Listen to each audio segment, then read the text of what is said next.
Baik, rekan mahasiswa, kita masuk ke bahasan. Ah, Jadi untuk mata kuliah sensor transducer kita masih masuk ke klasifikasi dari sensor cahaya. Jadi pertemuan keempat kemarin atau minggu lalu kita sudah membahas mengenai cahaya hanya pada bagian konsep dan aplikasi sederhananya. Nah, untuk sekarang ini kita akan masuk kembali ke sensor cahaya dan beberapa aplikasi dari sensor cahaya lainnya. Oke, yang pertama kita masuk kembali ke beberapa tampilan gambar dari sensor cahaya yang adanya LDR, adanya solar panel atau fotovoltaik, ada juga yang namanya sensor infrared atau inframerah. Itu tiga sensor yang mewakili untuk sensor cahaya. Nah, jenis sensor cahaya pada pertemuan 5 kita akan membahas spesifikasi dari sensor cahaya yang banyak digunakan untuk convert sebuah energi cahaya menjadi energi listrik. Yang pertama kita masuk ke sensor cahaya fotokonduktif atau istilahnya adalah LDR. Jadi light dependent resistor yang mana aplikasinya itu lebih banyak kepada saklar atau lampu otomatis. Jadi banyak digunakan sensor cahaya jenisnya fotokonduktif untuk saklar otomatis di rumah-rumah tempat tinggal. Lanjutnya ada juga yang namanya sensor cahaya fotovoltaik. Nah, ini banyak juga kita temui di beberapa rumah yang memiliki cadangan atau alternatif sumber daya selain menggunakan PLN, yaitu menggunakan sensor fotovoltaik seperti ini. Terus sensor cahaya lainnya yang seperti sudah kita bahas minggu lalu ada LDR, ada fotodioda, ada fototransistor, itu merupakan wakil dari sensor cahaya yang berjenis fotokonduktif. Nah, untuk LDR sendiri seperti yang kita sudah bahas minggu lalu, bentuk dan simbolnya dan juga bentuk sensor transdusernya sudah kita bisa lihat pada gambar ini. Ya, kita bisa mengklasifikasi ini bentuknya simbol, ini bentuk LDR dan ini dalam bentuk sensor transducer. Nah, sudah dilengkapi dengan sirkuit transducer. Terus untuk sensor cahaya yang berjenis fotodioda itu tentunya kita sudah mengenal yang namanya LED, yaitu light emitting dioda yang mana akan menghasilkan cahaya jika dikenakan atau dialiri arus listrik.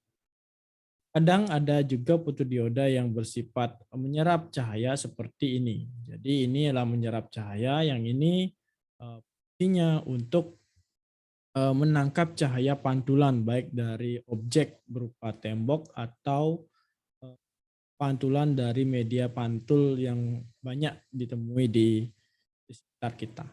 Nah, itu untuk foto dioda. Terus ada yang namanya fototransistor, ini lebih pengembangan dari transistor yang digunakan untuk menangkap atau menyerap cahaya yang mana digunakan untuk perangkat-perangkat remote dan juga perangkat-perangkat untuk transmitter antara satu dengan yang lainnya sehingga bisa digunakan sebagai sensor cahaya untuk input mikroprosesor atau mikrokontroler berikutnya.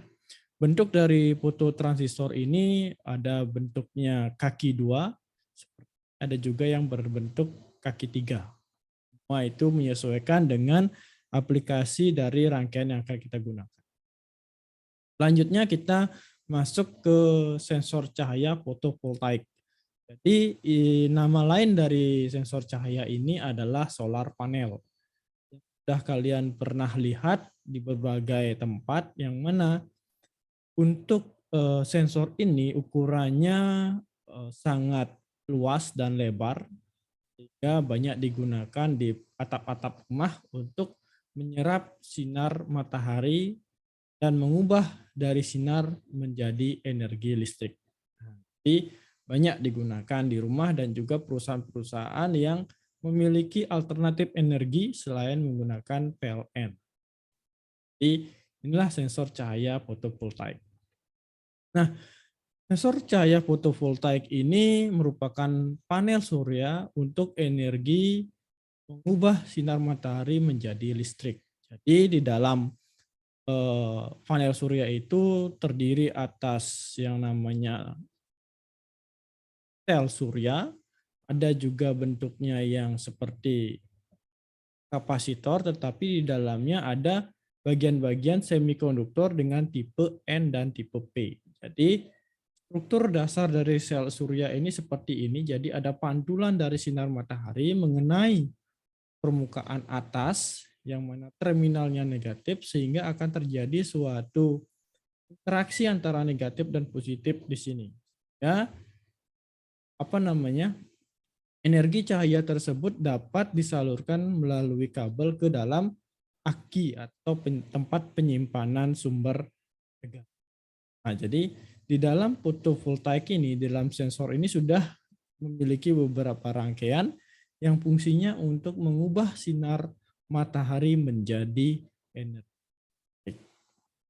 Ya, seperti ini ada lapisan negatif, ada lapisan positif.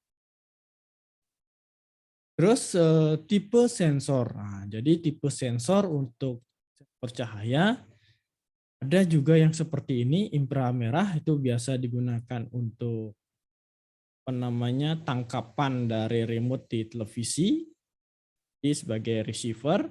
Sedangkan ada juga seperti ini sensor cahaya ultraviolet. Jadi dia akan memantulkan cahaya ultraviolet pada objek yang dikenakan. Biasanya digunakan untuk deteksi uang palsu atau mendeteksi suatu sidik jari pada bagian-bagian tertentu. Terus sensor cahaya dari infrared ini alat yang dapat mengidentifikasi cahaya infrared. Nah, jadi sensor ini akan mendeteksi cahaya itu berdasarkan spektrumnya. Jadi ada spektrum yang gelap, ada yang terang, ada juga di tengah-tengahnya. Nah, infrared itu mendeteksi itu sehingga dia bisa mengkalkulasi bahwa energi atau cahaya yang dipantulkan atau yang diterima berapa besaran spektrumnya. Itu dari sensor cahaya inframerah. Selanjutnya ada juga sensor cahaya ultraviolet seperti yang di awal.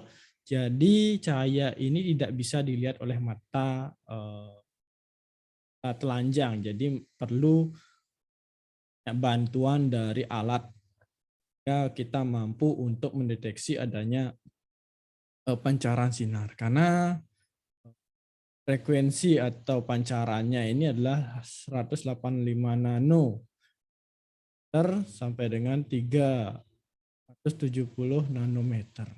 Jadi cukup dekat untuk bisa mendeteksi suatu cahaya menggunakan ultraviolet. Jadi bentuknya seperti ini untuk aplikasinya untuk mendeteksi uang dan bentuk dari sensornya menyerupai atau sama seperti LED tetapi sinarnya yang dipantulkan itu atau yang dihasilkan berbeda dengan LED-LED biasanya. Terus karakteristik dari sensor cahaya fotokonduktif. Jadi ada juga seperti ini LDR, fotodioda dan transistor, fototransistor. Jadi LDR itu tidak mempunyai sensitivitas yang sama untuk setiap panjang gelombang cahaya yang jatuh padanya. Jadi ibaratnya yang vertikal ini resistansi, yang horizontal ini adalah kuat cahaya yang diterima. Jadi resistansi meningkat seiring bertambah kuatnya cahaya. Jadi bidang atau bidang miring atau bidang lengkung ini merupakan resistansinya berdasarkan cahaya yang diterima dari matahari atau sumber cahaya lainnya. Jadi LDR ini resistansinya meningkat seiring bertambahnya atau bertambah kuatnya cahaya yang dia terima. Terus ada juga fotodioda, yaitu karakteristik fotodioda ini ditunjukkan dengan arus fotonya hampir tidak bergantung pada tegangan bias balik. Nah, seperti ini yang dibilang. Jadi ada beberapa karakteristik dari 0 sampai dengan 100, 200 sampai 400 yang mana eh, karakteristik dari fotodioda ini mencerminkan dari fungsi dari fotodioda yang ya kita temui di pasaran. Secara karakteristik seperti inilah bentuk gambarnya. Terus ada juga fototransistor. Jadi ini sebuah sensor yang mirip fototransistor, mirip seperti transistor NPN dengan pengecualian bahwa cahaya masuk menggantikan arus basis. Jadi biasanya kalau kita melihat transistor di bagian kaki basis itu perlu diberikan tegangan agar hubungan atau konektor antara emitter dan kolektor itu bisa tersambung. Nah, sekarang untuk kaki basis di sensor cahaya ini diganti menggunakan cahaya. Ya, saat ada cahaya baru akan terkoneksi kaki kolektor dan emitornya. Terus karakteristik dari tipe sensor cahaya infrared dan ultraviolet bisa kita lihat di sini. Jadi untuk inframerah, karakteristik dari inframerah tidak dapat dilihat oleh penglihatan manusia. Jadi dia memerlukan bantuan kamera handphone kalian karena frekuensi tangkapan dari mata langsung tidak bisa melihat pancaran sinarnya sehingga memerlukan kamera yang dapat melihat apakah sensor inframerah itu dapat menyala atau tidak. Jadi perlu bantuan kamera untuk melihat dari sensor cahaya inframerah ini. Terus ada yang namanya karakteristik sensor cahaya ultraviolet. Jadi bentuk dari ultraviolet itu ada seperti ini yang sudah dilengkapi dengan transducer dan ini adalah lampu dari ultravioletnya. Jadi biasanya digunakan untuk mendeteksi api dan sumber api atau UV atau cahaya panas dari keadaan sekitarnya. Nah, karakteristik dari sensor cahaya itu bisa seperti terus sensor cahaya fotovoltaik memiliki karakteristik seperti jadi karakteristik fotovoltaik dapat mengubah energi cahaya matahari menjadi energi listrik dengan menggunakan prinsip efek fotovoltaik. Di bentuknya lapisan dari solar panel itu adalah semikonduktor tipe N dengan semikonduktor tipe P itu dibentukkan sedemikian rupa di dalam sebuah solar panel sehingga pantulan dari sinar matahari itu akan menjadikan ion molekul-molekul atau semikonduktor tipe N dan P-nya ini mengumpulkan cahaya-cahaya sinar matahari itu sehingga menjadi sebuah tegangan yang bisa disalurkan ke dalam aki atau tempat penyimpanan yang lainnya. Jadi karakteristik dari sensor cahaya fotovoltaik ini adalah mengadopsi dari semikonduktor tipe N dan tipe P. Oke, itu saja pemaparan untuk pertemuan 5 pada kali ini. Jadi pertemuan 5 masih melanjutkan pada pertemuan 4 yang masih klasifikasi kelompok dari sensor cahaya. Tentunya nanti kita sudah masuk ke pertemuan dengan klasifikasi sensor thermal atau sensor panas. Baik, itu saja pemaparan dari saya. Saya ucapkan terima kasih. Kita berjumpa kembali minggu depan. Terima kasih banyak.